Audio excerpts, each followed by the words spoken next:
Good morning, everybody. Ori Spado here with stories from Ori. You know, I've been doing a lot of thinking about all this gangster things on YouTube and all these mob historians that think they're historians, but really are not. They Google something, they think they know it. It's not always the case, folks. You know, a lot of you say, not a lot of you, there's a few you in the comment. Most comments are very good.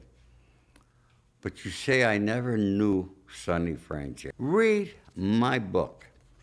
And you know, I got to tell you something about Michael Franzese. Do you realize that if it were not for Michael Franzese, I never would have met Sonny Franzese? And you could read about that in my book if you want to know exactly how that happened. It's there, folks. Every single word in this book is the truth. So, you know, I don't know whether to thank Michael or curse him. Because Sonny became my friend for close to 50 years before he died at the age of 103. Now, as most of you know, I don't like to talk about politics or politicians. See, in my opinion, all politicians, all of them are liars. Just some lie better than others. So yesterday I did hear part of an interview that Michael Franzese did with Vlad. Now, one thing about Michael and I is we can agree to disagree. So on this one, Michael, okay, where you were saying that Joe Biden is a bigger liar than Donald Trump. Come on, Michael. You know that's not the truth. Okay, you know it, Michael. All right, but we could disagree on that there, and that's what people do. But you know what? We have all this hatred in this world going on when it's unnecessary. People who love Trump don't want to talk to people who love Biden. People who love Biden don't want to talk to people who love Trump. Come on, folks. The office of the presidency, regardless who's in there, they should be respected. Regardless of who, whether you like them or not. But that's not happening. We got all this hatred. I have a lady that I've been friends with for probably 30 or 40 years. Now, this lady is very intelligent. She's done very well for herself financially in her life. When she was in California for over 50 years, she gave Jerry Brown the first fundraiser when he was running for office. I happen to know she was very good personal friends with Gray Davis. She was a Democrat when she was in California. She'll tell you, no, I wasn't, because now she lives in Florida. And she goes to Mar-a-Lago, she donates money to Donald Trump, and she's in with a different type circle. I say one thing to her, and she don't want to talk to me anymore. She calls me a dummy. I'm not entitled to my opinion. See, she's one of those people that you just, if you don't love Trump, she doesn't want to know you. It don't matter who it is.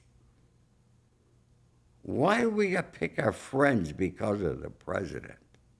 I don't. I can get along with anybody regardless of what your political views are. Why can't everybody do that? Another thing, really bugging me, and tomorrow I got 2 great interviews on Stories with Ori.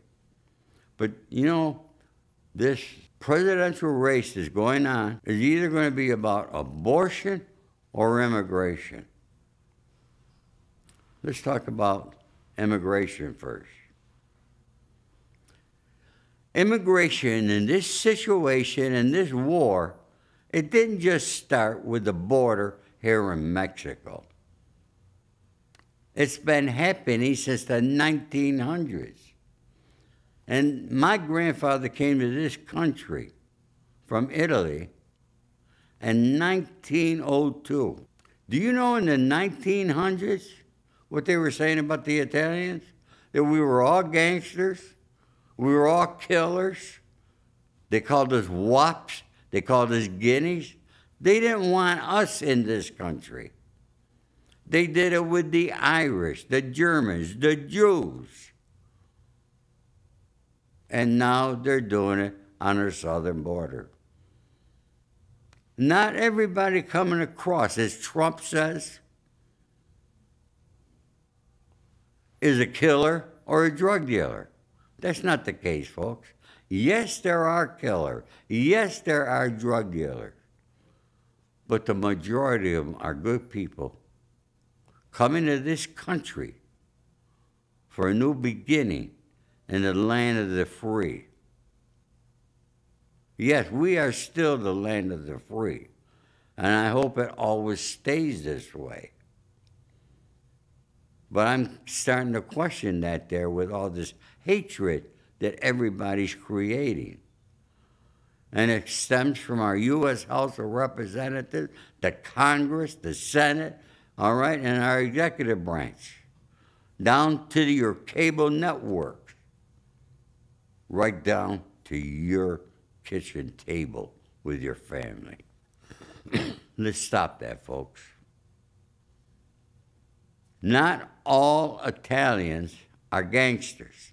The majority of them are good people, as is in every ethnicity that we have, because it's the immigrants that have made this country great. It's the immigrants. And remember, who owned this land first? It was the Indians. Who took it from them, folks? There's a lot of wrongs that have happened. And slowly but surely we try to make them right. But it doesn't happen all the time. But I'm really tired of this immigration situation. Abortion. Have you read my book?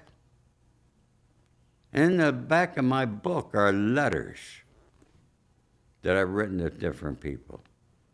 There's a letter that I wrote to my second wife, Rosemary. Read about abortions in my book, folks. Who is the government? Who is the Supreme Court? Who is anybody given the right to tell a woman what she could or could not do with her own body? Now, in my opinion, that is communism. It's the beginning of it. This election is going to be determined on either immigration or abortion. And I think it's going to be more on the abortion side. I'm not telling you who to vote for, folks. I honestly don't like neither one of them. But I respect them because I respect the office of the presidency. It's just the way it is. It's the way our history has been in this country. But respect is something that our nation was built on. But slowly it is going away with each generation. Folks, parents, it's up to you to teach your children respect, loyalty, and honor. If you don't do it, if your children are not learning that by the age of 12, they never will. By the age of 12, because a child most formulative years are when they're young. That's when they learn. That's when a parent could teach them. So, folks, I've given you a lot today. I hope you take it to heart. If you don't believe me, read my book. And like I said, okay, everything about me is in my book, including my paperwork. Do you know what paperwork is? When you're in prison, if you don't have your paperwork proving that you're not a rat, you're not going to be out there in general population. I was always in general population because my paperwork stands up for who I am. I thank you all. Have a wonderful, blessed day.